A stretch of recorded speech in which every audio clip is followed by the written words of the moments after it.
Business, এটা অনস্বীকার্য।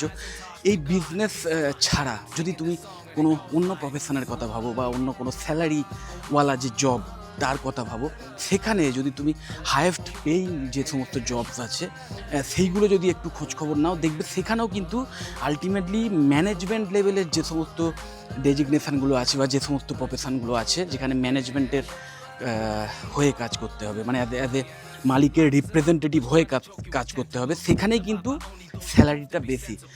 যেমন ইনভেস্টমেন্ট ব্যাংকার, নিশ্চয়ই জানো, একটা highest paying profession, one of the highest paying profession. Then যারা লয়ার হয়, বিজনেস, বিশেষ করে বিভিন্ন বিজনেস অর্গানাইজেশনের যারা মানে স্যালারিড লয়ার হয়, বা ধরো যারা ইনভেস্টমেন্ট ব্যাংকার হয় বা মার্কেটিং ম্যানেজার হয়, এই টাইপের যারা হয়, ওকে।